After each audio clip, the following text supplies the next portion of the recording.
Assalamualaikum warahmatullahi wabarakatuh. Perkenalkan, nama saya Nadia Belana Hardianti dengan NIM C1B0199097 dari kelas R001 Prodi Manajemen Universitas Jambi. Saya akan menjelaskan materi tentang stelsel pajak untuk memenuhi tugas mata kuliah perpajakan dengan dosen pengampu Bapak Wirmi Eka Putra, SE, MSI. Berikut penjelasan saya tentang stelsel pajak. Pengertian stelsel. Stelsel ada dalam artian memiliki arti sistem. Sedangkan pajak adalah pemungutan yang wajib dikeluarkan dari rakyat untuk negara. Kalau disatukan, pengertian stelsel pajak adalah sistem pemungutan pajak yang digunakan untuk menghitung besaran pajak yang harus dikeluarkan oleh para wajib pajak. Lalu tata cara pengenaan pajak. Tata cara pengenaan pajak yang pertama yaitu stelsel nyata atau real. Dalam stelsel nyata atau real ini, pengenaan pajak didasarkan pada keadaan dari objek pajak yang sesungguhnya. Pemungutan pajak dilakukan setelah masa atau tahun pajak berakhir. Kelebihannya, baik bagi wajib pajak maupun pemerintah tidak merasa dirugikan apabila terjadi perubahan terhadap keadaan objek pajak selama masa pajak itu berlangsung. Lalu kelemahannya, keterlambatannya uang pajak masuk ke dalam kas negara. Dikarenakan uang pajak baru dapat diterima oleh negara setelah masa atau tahun pajak itu berakhir. Yang kedua, stelsel anggapan. Stelsel anggapan pengenaan pajak didasarkan pada suatu anggapan hukum tertentu. Stelsel ini menerapkan sistem pemungutan pajak di depan. Terhadap perubahan yang terjadi selama masa atau tahun itu tidak mempengaruhi besarnya utang pajak pada masa atau tahun itu. Kelebihannya yaitu uang hasil pajak segera dapat masuk ke dalam kas negara. Kelemahannya mengerugikan wajib pajak apabila ternyata selama masa atau tahun pajak berjalan terjadi penurunan penghasilan dari wajib pajak.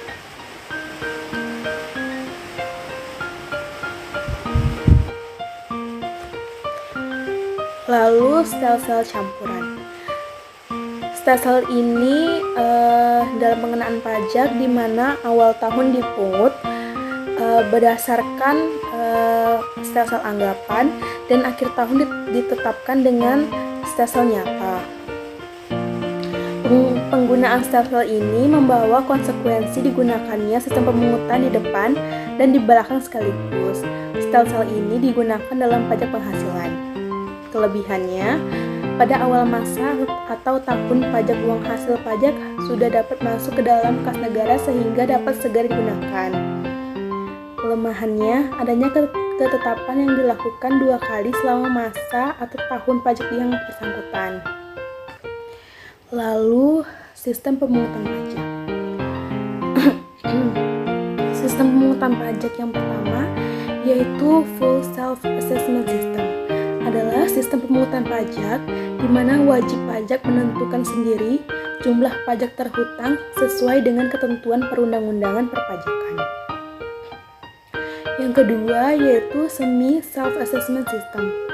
Dalam sistem pemungutan pajak di mana wewenang untuk menentukan besaran pajak ada pada 2 pihak yaitu wajib pajak dan fiskus atau pemerintah. Yang ketiga, Official Assessment System adalah sistem pemungutan pajak di mana wewenang untuk menentukan besarnya pajak ada pada pemungut pajak atau fiskus. Yang keempat yaitu Withholding Tax System adalah sistem pemungutan pajak di mana wewenang untuk menentukan besarnya pajak diserahkan kepada pihak ketiga yang ditentukan atau yang ditunjuk oleh negara. Lalu, kendala dalam pemungutan pajak. Kendala yang pertama yaitu perlawanan pasif dari wajib pajak. Maksudnya adalah adanya hambatan-hambatan yang mempersukar dalam pembayaran pajak tersebut seperti perkembangan intelektual dan moral seseorang. Misalnya, kurangnya kesadaran membayar pajak. Lalu, sistem perpajakan yang mungkin sulit dipahami masyarakat. Yang selanjutnya, sistem kontrol yang kurang baik dilakukan oleh fiskus, atau pemerintah. Kendala yang kedua yaitu perlawanan aktif dari wajib pajak.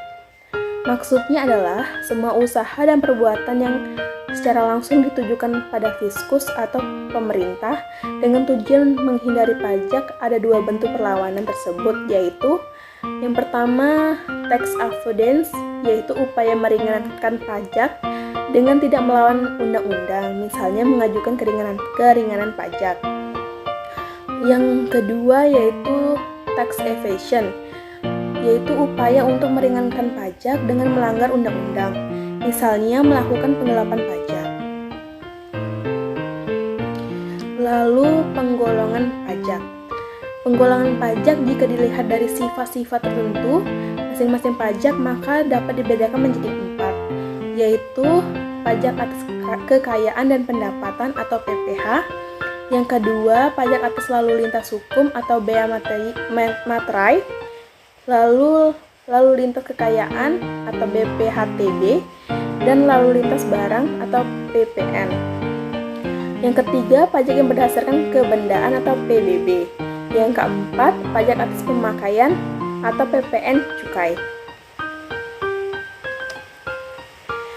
Jika dilihat dari ciri-ciri tertentu pada setiap pajak, maka pajak dapat digolongkan menjadi 3, yaitu yang pertama pajak subjektif dan pajak objektif. Pajak subjektif adalah pajak yang dalam pengenaannya pertama-tama memperhatikan wajib pajak, contohnya pajak penghasilan.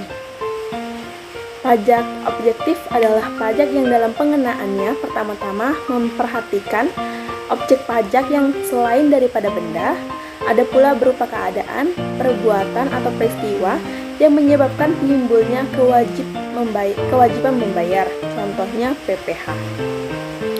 Yang kedua yaitu pajak langsung dan pajak tidak langsung. Pajak langsung adalah pajak yang harus dipikul sendiri oleh wajib pajak dan tidak dapat dilimpahkan kepada orang lain. Dikenakan secara berulang-ulang pada waktu tertentu atau periodik, misalnya 1 tahun, contoh pajak penghasilan. Lalu pajak tidak langsung. Pajak tidak langsung adalah pajak yang pengenaannya dan dapat dilimpahkan kepada orang lain, contohnya PPN dan PPNBM. Yang terakhir yaitu pajak pusat dan pajak daerah. Pajak pusat adalah pajak yang dipungut dan dikelola oleh pemerintah pusat dan hasilnya digunakan untuk membiayai pengeluaran rutin negara dan untuk melaksanakan pembangunan atau APBN, contohnya PPH, PPN, PPNBM, PPB, PBHTB, dan bea materai. Lalu pajak daerah adalah pajak yang dipungut dan dikelola oleh pemerintah daerah dan hasilnya untuk membiayai pengeluaran dan pembangunan daerah atau APBD. Contohnya PKB, pajak bangsa asing, pajak tontonan, pajak reklame, dan lain-lain. Dari penjelasan di atas dapat disimpulkan bahwa stelsel penghutan pajak yaitu pengenaan pajak didasarkan pada objek atau penghasilan yang nyata, sehingga pemungutan pajak baru dapat dilakukan pada akhir tahun pajak, yaitu setelah diketahui penghasilan yang sesungguhnya. Stelsel nyata mempunyai kelebihan dan kekurangan. Pengenaan pajak yang didasarkan pada suatu anggapan yang diatur oleh undang-undang. Baiklah, sekian penjelasan dari saya. Saya harap informasi yang saya sampaikan dapat berguna untuk teman-teman semua. Saya akhiri. Wassalamualaikum warahmatullahi wabarakatuh. Terima kasih.